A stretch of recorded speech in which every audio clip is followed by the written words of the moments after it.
Jake Morrison stepped off the transport ship and stared at the massive space station floating in the void. Zephyr Station was bigger than any city he had ever seen on Earth.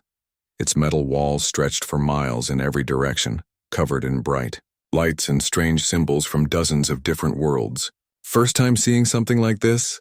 asked Amy Rodriguez, walking up beside him. She was his partner for this mission, a smart woman who knew more about alien cultures than anyone else in the human military. "Yeah," Jake said, adjusting his gear bag on his shoulder. "Hard to believe they built all this just for fighting." The station was a coliseum, but not like the old Roman one back on Earth. This one held millions of spectators from across the galaxy. Every 10 years, the strongest warriors from hundreds of different worlds came here to fight. The winners brought honor to their people.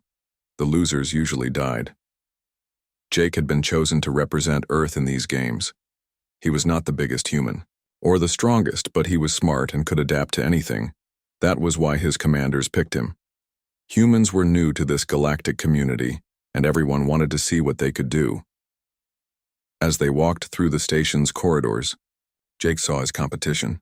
A massive creature covered in crystal spikes walked past them. Its body sparkled like a diamond, and when it moved, the crystals shifted and changed shape. This was one of the Zephyrite, beings made of living stone who could turn their bodies into weapons. "That's Kethvar," Amy whispered. "He won 3 tournaments on his homeworld before coming here." Further down the hall, a group of insect-like creatures chittered at each other in high-pitched voices.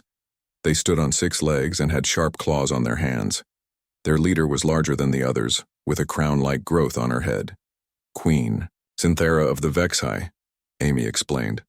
"Her people believe that eating your enemies makes you stronger. She has never lost a fight."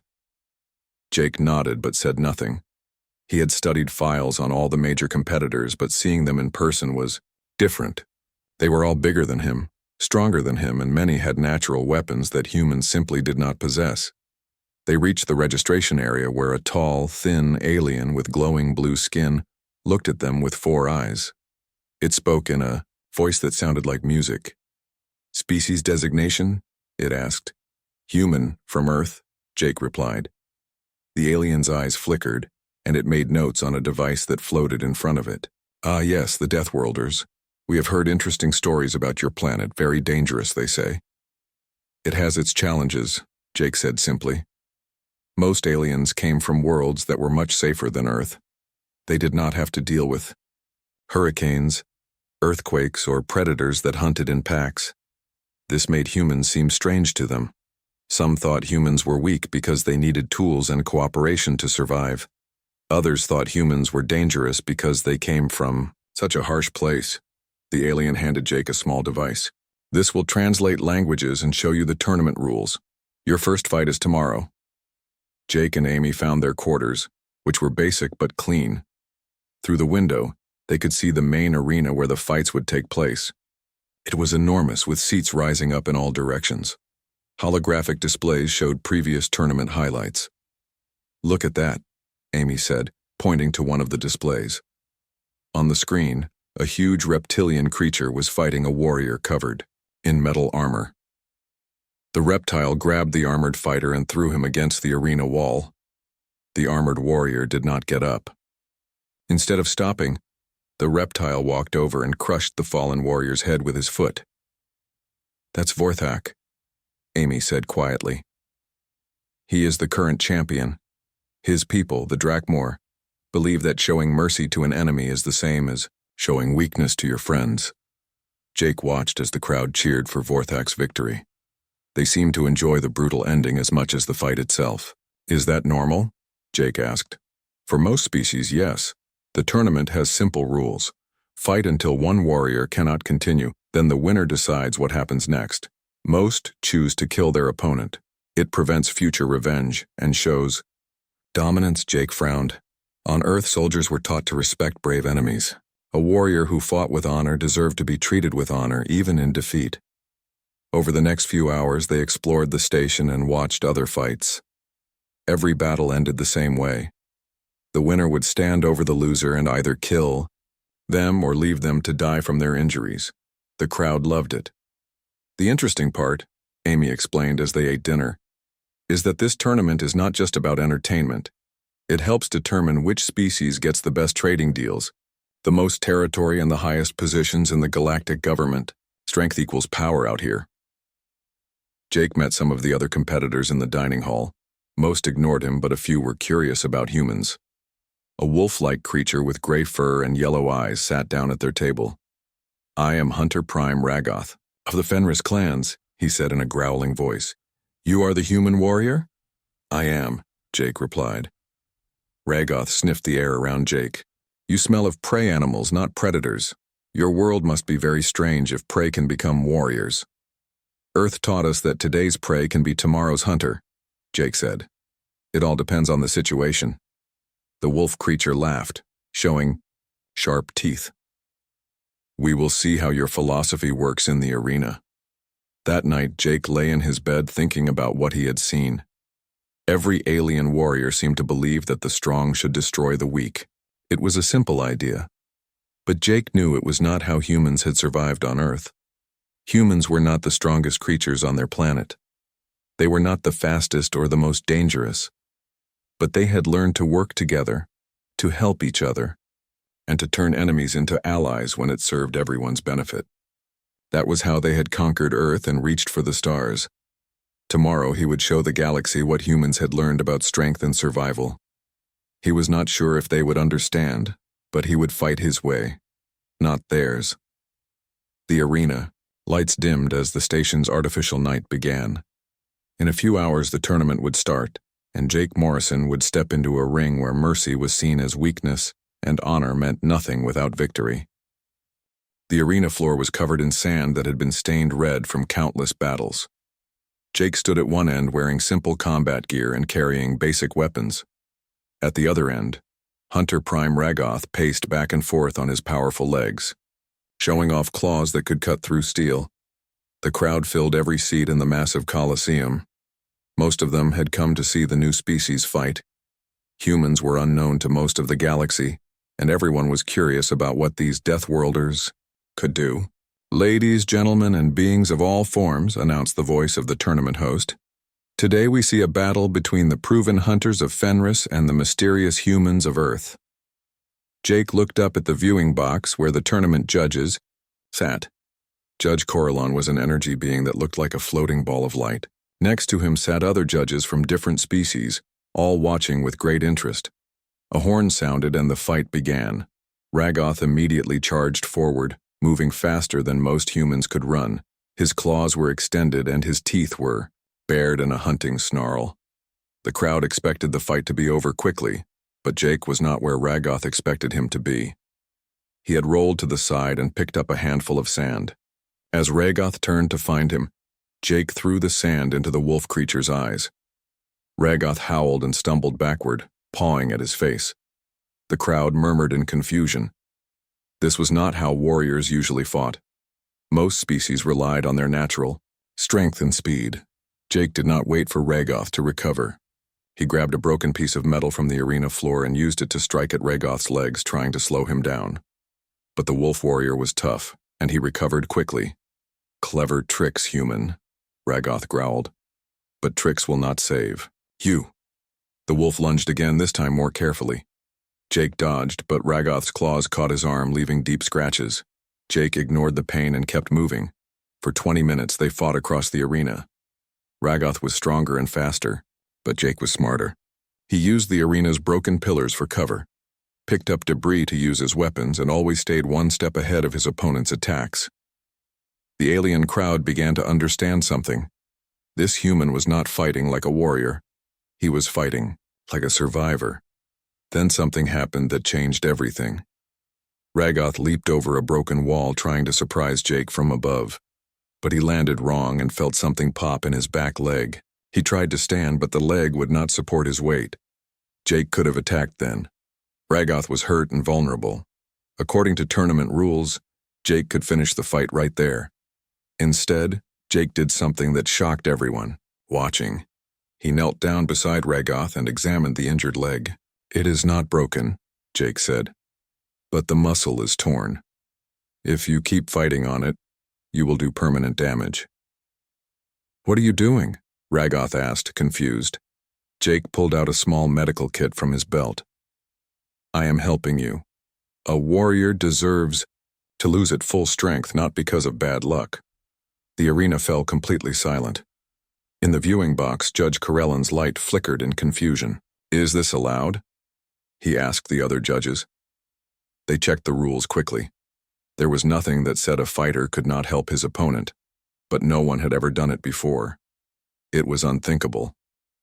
Jake wrapped Ragoth's leg with a bandage and gave him a painkiller from his medical supplies. There, that should hold for the rest of the fight. Ragoth stared at Jake with his yellow eyes. Why? Why would you help an enemy? Because you are not really my enemy, Jake said, standing up. You are just someone I have to fight today. Tomorrow, we might be friends. Next week, we might have to fight together against someone else. This idea was completely foreign to Ragoth. In his culture, enemies were enemies until they were dead, but something about Jake's words made sense. The fight continued, but it was different now. Ragoth fought with respect rather than anger. He still tried to win, but he also seemed to be testing Jake, learning about human fighting techniques. Jake used every advantage he could find. When Ragoth cornered him against a wall, Jake climbed up the wall and dropped down behind him. When Ragoth tried to use his superior reach, Jake got in close where the wolf's claws were less effective. Finally, Jake found his opening. Ragoth overextended during an attack, and Jake managed to get behind him and put him in a chokehold. For a moment, both warriors struggled, but Jake's position was better. I yield, Ragoth said, tapping Jake's arm. You have won fairly. Jake released him immediately and helped him stand up. The crowd was still silent, not sure what they had just witnessed. You fought with great honor, Jake said, loud enough for the entire arena to hear. Your people should be proud to call you their champion. Ragoth looked at Jake with something that might have been respect. And you have shown me a new way to think about strength, human. Your victory is well earned. The two warriors walked out of the arena together, Jake supporting Ragoth's injured side. Behind them, the crowd finally began to react. Some cheered for the good fight. Others whispered about the strange human behavior. In the medical bay, Jake helped the alien doctors treat Ragoth's injuries. The wolf warrior watched him with curious eyes. Your people must be very different from mine, Ragoth said. Maybe not. As different as you think, Jake replied. We all want to survive, to protect our families, to be remembered as brave.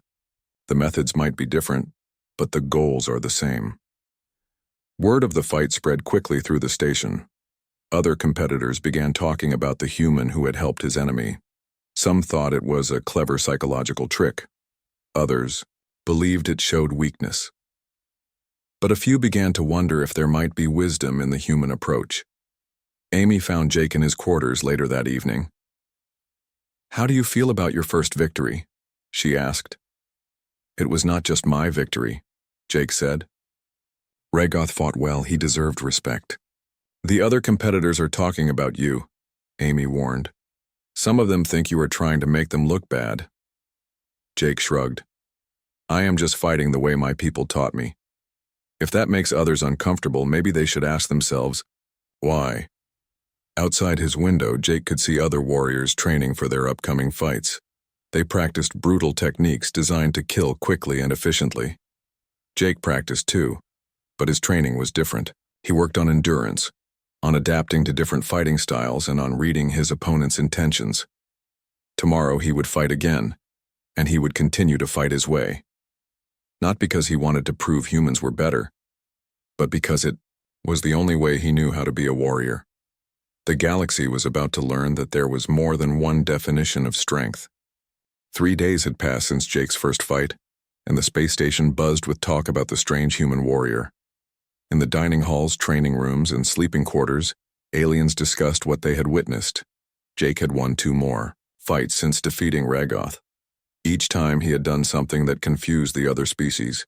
In his second fight, he faced a plant-like being called Thornwick, whose body was covered in poisonous spikes. The creature moved slowly, but could shoot its spikes like arrows. Jake had won by using the arena's water system to flood part of the fighting area, then attacking while Thornwick was distracted by trying to get more sunlight from the arena's artificial lights. When Thornwick collapsed from dehydration, Jake had shared his water bottle with the defeated warrior. In his third fight, he battled a mechanical warrior called Unit 7, whose metal body could repair itself during combat. Jake discovered that the robot's repair system overheated when used too much, so he forced Unit 7 to damage and repair the same parts repeatedly until the whole system shut down. After winning, Jake helped the robot's technicians fix the overheated repair system. Each act of kindness created more confusion among the spectators. Commander Zara Lynch of the Centauri delegation watched Jake's latest training session through the observation deck windows. The Centauri were warrior poets who believed in honor and courage, but they had never seen anything like human behavior. "What do you think of the human?" asked her aide, a young Centauri named Dex. "I think he fights like someone who has seen too much death," Zara replied. "My people have stories of ancient warriors who became tired of killing. They began to show mercy because they understood that every enemy they killed was someone's child, parent, or friend. But mercy makes you weak," Dex said, repeating what he had been taught.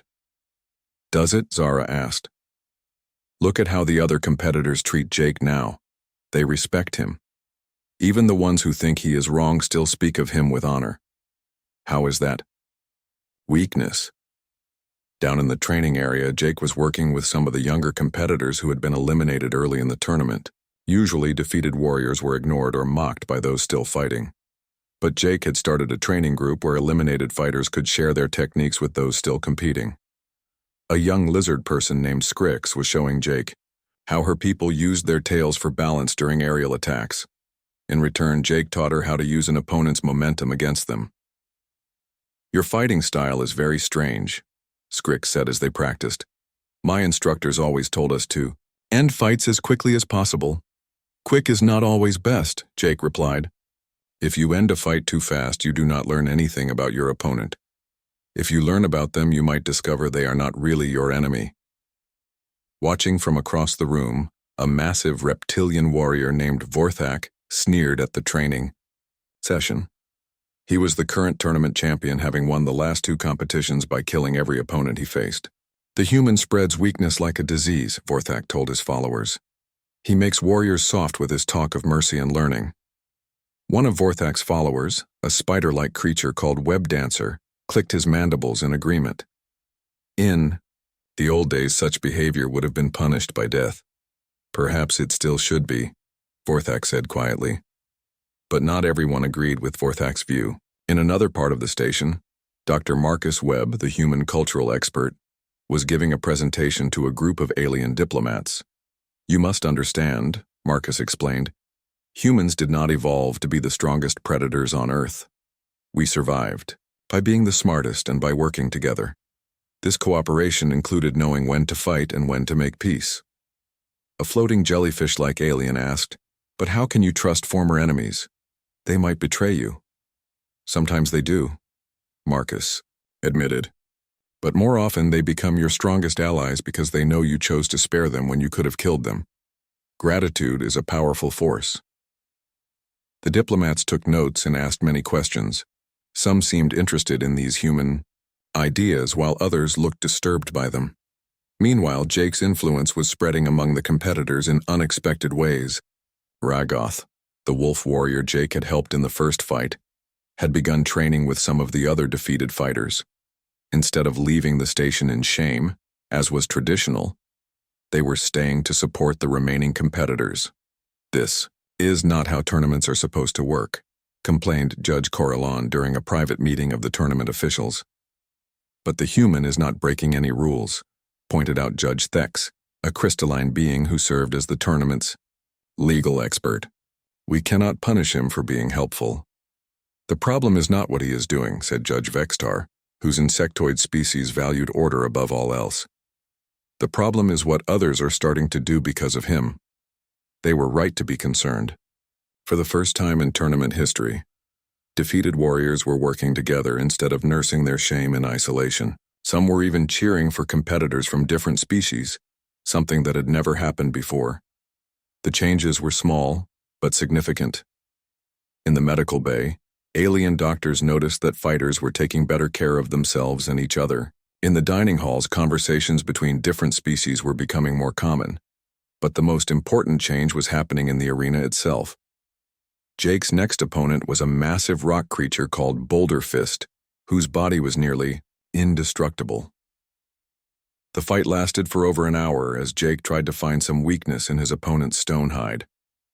Finally, Jake realized that Boulder Fist's strength was also his weakness. The rock creature was so heavy that he could not move quickly, and his massive fists were too big for precise attacks. Jake used hit-and-run tactics, striking at joints and pressure points until Boulder Fist's movements became even slower. Eventually, the rock creature fell over from exhaustion and could not get back up. As usual, Jake helped his defeated opponent. But this time, something different happened. Boulder Fist looked up at Jake and said, "You could have made this fight much shorter if you had attacked my eye crystals at the beginning. Why did you not do this?" "Because those crystals are how you see," Jake replied. "Destroying them would have blinded you for life. That seemed like too high a price for a tournament victory." The crowd heard this exchange, and many began to whisper among themselves. Some alien species were starting to understand that Jake was not just being kind. He was following a moral code that valued life over victory. After the fight, Boulder Fist made an announcement that shocked everyone. "I have learned something. From the human," the rock creature said in his deep, rumbling voice. "I have learned that there are things more important than winning. I will remember this lesson when I return to my people." That night, Jake found a message waiting in his quarters. It was from Queen Synthara of the Vex High, his next opponent. "Human warrior," the message read, "I have watched your fights with great interest. My people believe that showing mercy is a sign that you are prey, not predator. Tomorrow I will test this belief. Be prepared for a battle unlike any you have faced." Jake set the message aside and looked out at the stars beyond, the station's windows. He knew that Queen Synthara would be his most dangerous opponent yet. The Vex High were known for their ruthless efficiency and complete lack of compassion, but Jake also knew that his approach had already changed things on the station. Whether he won or lost tomorrow, he had shown the galaxy that there was more than one way to be strong. The question was whether the galaxy was ready to accept that lesson. The arena had been specially prepared for the fight between Jake and Queen Synthara. Additional weapons and obstacles filled the fighting space because the Vex High preferred complex battlefields where they could use their natural advantages. Queen Synthara entered the arena to the sound of clicking and chittering from her people in the audience. She moved on 6 powerful legs, each ending in claws that could cut through metal. Her exoskeleton gleamed black and green under the lights, and the crown-like ridge on her head marked her as royalty among her species. Jake stood at the opposite end, looking much smaller than his opponent. He carried his usual equipment, basics, weapons, medical supplies, and a few tools he had learned to use creatively. In the viewing box, the judges watched with special attention. This fight would be different from the others. The Vex High had never shown mercy to anyone, and they viewed Jake's behavior as an insult to proper warrior conduct. "Begin," called the tournament announcer. Synthara moved immediately, faster than any opponent Jake had faced. Her 6 legs carried her across the arena floor like a deadly spider. She leaped onto one of the arena walls and began climbing toward the ceiling, trying to attack from above. Jake dove behind a metal barrier just as Synthara dropped down where he had been standing. Her claws left deep scratches in the arena floor. "You fight like prey," Synthara called out, her voice carrying a strange musical quality. "Always running, always hiding. This is why your species will never be truly strong." Jake did not answer. He was studying Synthara's movements, looking for patterns. The Vex High fought with their instincts, but Jake had learned that every instinct had a weakness. Synthara attacked again, using her speed to stay just out of reach while slashing at Jake with her claws. Her exoskeleton deflected his weapons, and her quick movements made it impossible for him to land a solid hit.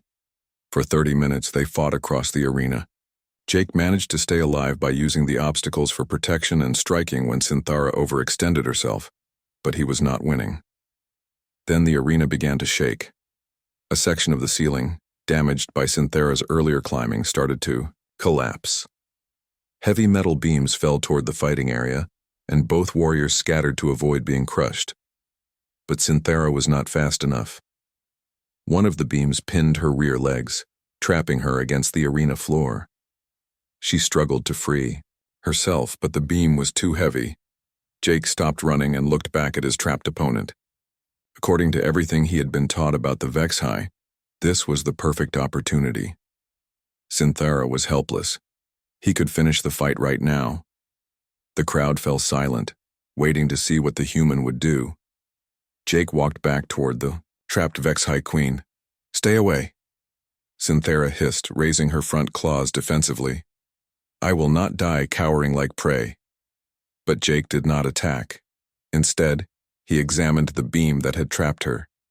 "If I lift this, can you pull your legs free?" he asked. Synthera stared at him with her compound eyes. "What?" "The beam. I can lift it enough for you to escape, but you will have to move quickly." You would free me? So that I can kill you?" Jake found a good grip on the metal beam. "Win because you are better than me, not because you got lucky." "This makes no sense," Synthera said, but there was confusion in her voice rather than anger. "It makes perfect sense," Jake replied. "A true victory means beating your opponent at their best. If I win because you are trapped, I learn nothing. About myself or about you." Jake strained against the heavy beam, lifting it just enough to create a gap. "Now," he called out. Synthera hesitated for a moment, then pulled her legs free and rolled away from the fallen beam.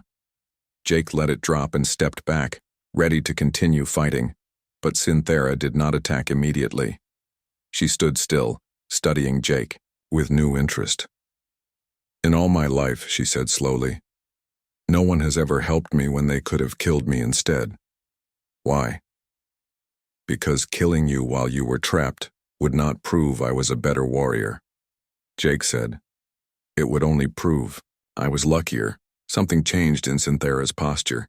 The aggressive stance she had maintained throughout the fight became more relaxed, more curious. "My people have a saying," she said.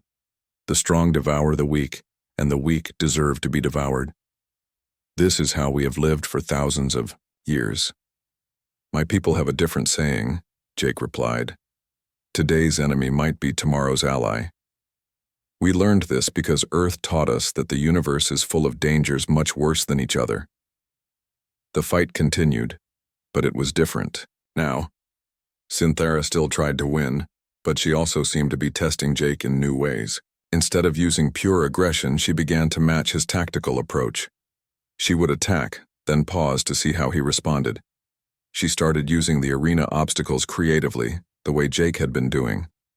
Most importantly, she began to fight, with precision instead of savage brutality. Jake noticed the change and adapted his own strategy. He began to show Synthera some of his techniques, demonstrating how to use an opponent's strength against them. The crowd watched in amazement as the two warriors began to look less like enemies and more like students learning from each other. Finally, Jake found his opening. Synthera made a complex attack that left her temporarily off balance. Jake managed to get past her guard and strike a pressure point that paralyzed her temporarily. Synthera collapsed, unable to move her legs. Jake could have finished her then, but instead he waited for the paralysis to wear off. "You have won," Synthera said when she could speak again, "but I do not understand why you wait." "Because the fight is not over until you say it is over," Jake replied. "You are not defeated until you choose to be defeated." Synthera thought about this for a long moment. Then she did something that shocked everyone, including her own people. She performed the Vexhi gesture of respect, lowering her head and touching her claws to the ground. "I yield," she said formally. "You have taught me something I did not know I needed to learn." "What is that?" Jake asked, helping her stand up. "That there is a difference between being strong and being the strongest. You are not the most powerful warrior I have fought, but you are the wisest." As they walked out of the arena together, Synthera spoke loud enough for everyone to hear. "The deathworlder has shown me that true strength is not the ability to kill, but the wisdom to choose when not to kill." Her words carried through the arena and beyond, broadcast to millions of beings across the galaxy. Coming from the Vex-High, who were feared throughout known space, this statement had enormous impact. In the medical bay, as doctors treated their injuries, Synthera asked Jake many questions about human philosophy. "Your species must have had great teachers to learn such wisdom," she said. "Our greatest teacher was our own planet," Jake replied. "Earth was so dangerous that we had to learn cooperation to survive. We discovered that former enemies could become valuable allies when facing bigger threats." "And there are always bigger threats," Synthera said, understanding. "Always," Jake confirmed. That night, emergency meetings were held throughout the station. The Council of Dominion, the powerful group that controlled galactic society, watched recordings of the fight with growing concern. "The human philosophy is spreading," reported Council member Thok, a massive tentacled being. "Several species are beginning to question our traditional methods. It must be stopped," declared Council leader Vex, whose own species had built their empire on the simple rule that might makes right. "If beings start believing that mercy is strength, our entire social structure will collapse." "But we cannot act directly," warned another council member. "The tournament has rules, and the human has not broken them." "Then we arrange for someone else to stop him," Vex decided. "The champion, Vorthak, has requested a special match, a fight to the death with no quarter given." "But the human will face Vorthak in the finals anyway if he keeps winning," Thok pointed out. "Not if we arrange for them to fight sooner," Vex replied. "And with rules that ensure the human cannot show his damaging mercy." The next morning, Jake woke to find an official tournament notice waiting for him. Due to scheduling requirements, his semifinal match would be against the current champion, Vorthak of the Drakmor. The fight would be held under ancient rules. Combat to the death, with victory only achieved when one warrior could no longer continue breathing. Jake read the notice calmly, then set it aside. He had known this moment would come eventually. The galaxy's power structure could not allow his philosophy to spread unchallenged. But Jake had learned something important from his fight so far. He had learned that ideas, once planted, could not be destroyed by force, whether he won or lost. Against Vorthak, the seeds of change had already been planted throughout the galaxy. The arena had never held so many spectators. Beings from across the galaxy filled every seat, and millions more watched through broadcasts that reached the farthest corners of known space. This was not just a tournament fight anymore. It had become something much more important. Jake Morrison stood at one end of the arena, checking his equipment one final time. Across from him, Vorthak of the Drakmor stretched his massive reptilian body and flexed claws that were longer than human fingers. The current champion stood nearly twice Jake's height and weighed at least 4 times as much. "Today we return to proper warrior traditions," Vorthak announced, his voice carrying across the silent arena. "Today we remember that mercy is weakness, and weakness must be destroyed." The rules for this fight were ancient and brutal. Combat would continue until one warrior was dead. There would be no yielding, no medical timeouts, and no interference from officials. It was the kind of fight that the old galactic civilizations had used to settle their most serious disputes. In the viewing box, Judge Coralon flickered with nervous energy. "Are we certain this is wise? The human has gained many supporters." "Which is exactly why this must happen," replied Council Leader Vex, who had come personally to witness the fight.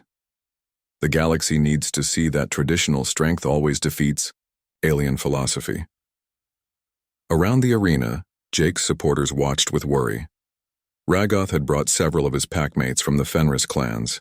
Queen Synthera sat with a delegation of Vex-High, who had never before shown interest in other species' battles. Commander Zara Lynch represented the Centauri, and dozens of other beings who had been influenced by Jake's approach filled the lower levels. But Vorthak's supporters far outnumbered them. Most of the galaxy still believed in the old ways. The horn sounded and the battle began. Vorthak did not rush forward like Jake's previous opponents.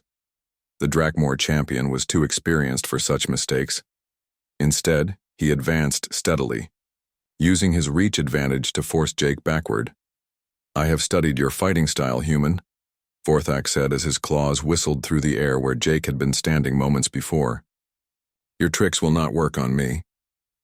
Jake rolled behind a barrier and came up with a projectile weapon, but Vorthak's thick scales deflected the shots easily. The champion's hide had been toughened by decades of combat. For an hour, they fought across the arena floor. Jake used every technique he had learned, every advantage he could find. He was faster than Vorthak and smarter, but the champion was overwhelmingly powerful and nearly impossible to hurt. Jake's weapons broke against Vorthak's scales. His hit-and-run tactics only delayed the inevitable. Slowly but surely, the massive reptilian was wearing him down. "You see?" Vorthak called out to the crowd as Jake stumbled from exhaustion. "This is what happens to those who show weakness. They become weak." But Jake was not finished. As Vorthak moved in for what should have been the killing blow, Jake did something unexpected. Instead of running or defending, he attacked directly. Jake grabbed onto Vorthak's arm and used the champion's own momentum to swing up onto his back. Before Vorthak could shake him loose, Jake managed to wrap his arms around the reptilian's thick neck. It was a desperate move. Jake was not strong enough to actually choke Vorthak, but he could make breathing difficult. If he could hold on long enough, he might force the champion to make a mistake. Vorthak thrashed wildly, trying to throw Jake off. He slammed backward against the arena walls, crushing Jake between his massive body and the hard surface. Jake felt ribs crack but held on. "Release me, coward," Vorthak roared. "Fight with honor." "This is honor," Jake gasped, tightening his grip. "Using everything you have to win." The crowd was on their feet, shouting and cheering. No one had ever managed to put Vorthak in such a position before. But Jake's strength was failing. The repeated impacts against the walls had injured him badly, and he could feel his grip loosening. Vorthak sensed this and made one final, desperate move. He threw himself forward with all his weight, intending to land on his back and crush Jake completely. The move worked, but it cost Vorthak more than he expected. Jake's grip on his neck had forced the champion's head into an awkward position during the fall. When they hit the ground, something cracked in Vorthak's spine. Jake rolled away, badly hurt but alive. Vorthak tried to stand, but his legs would not respond properly. The champion was paralyzed from the neck down. "Kill me," Vorthak said, his voice strained with pain. "Finish what you started." Jake struggled to his feet, blood running down his face from where it had hit the arena wall. He looked down at his defeated opponent. The crowd was completely silent, waiting to see what would happen next. Jake knelt down beside Vorthak and pulled out his medical kit. "What are you doing?" Vorthak asked, confused. "Trying to help," Jake replied, examining the champion's injury. "Your spinal cord is damaged but not severed. If we can stabilize you quickly, the damage might not be permanent." "I do not understand," Vorthak said, his voice weak with shock and injury. "You have won. By rights, you should kill me." Jake worked quickly, injecting Vorthak with medical nanobots from his emergency supplies and using his last healing pack to reduce the inflammation around the damaged spine. "You fought with honor," Jake said as he worked. "You gave everything you had. That deserves respect, not death." "But why?" Vorthak gasped. "I tried to kill you. I would have killed you." Jake looked into the champion's eyes. "Because you are not my enemy anymore. Today you were my opponent, but tomorrow your people will need their champion. Next week we might have to stand together against something that threatens both our worlds." For the first time in his life, Vorthak experienced something he had never felt before: genuine gratitude toward someone who could have killed him. "This is what my people call mercy," Jake continued, monitoring Vorthak's vital signs on his medical scanner. "Not weakness, but the strength to choose life over death when death serves no purpose." The medical nanobots were working. Jake could see feeling returning to Vorthak's extremities. The champion would live, and with proper treatment, he might even fight again someday. "I do not deserve this kindness," Vorthak whispered. "Deserve has nothing to do with it," Jake replied. "This is about who I choose to be, not about what you have earned." The arena erupted in chaos. Some beings cheered for Jake's victory and his mercy. Others booed, angry that he had not followed tradition. But many simply sat in stunned silence, trying to understand what they had witnessed. In the viewing box, Council leader Vex was furious. This cannot be allowed to stand. The human has made a mockery of our traditions. But Judge Corellin was watching the crowd's reaction. Look at them, he said quietly. Look how they respond to what they have seen. Maybe our traditions need to be examined. Over the following hours, as doctors treated both fighters, something unprecedented happened. Beings from dozens of different species began approaching Jake, not to congratulate him on his victory, but to ask questions about his philosophy. How do you know when to show mercy? Asked a young Centauri warrior. You do not always know, Jake admitted. Sometimes you make the wrong choice, but if you always choose to kill when you could choose to spare, you never learn anything about yourself or your opponents. Forthak, recovering in the medical bay, listened to these conversations with growing amazement. His own people, the proud Drakmor, began to ask him questions about what he had learned from fighting the human. He could have let me die, Forthak told them. By all rights, he should have let me die. But he chose to save me instead. This choice took more courage than any I have ever made in battle. Word of the fight spread across the galaxy faster than light could travel. On hundreds of worlds, beings who had never questioned their warrior traditions began to discuss the human concept of mercy.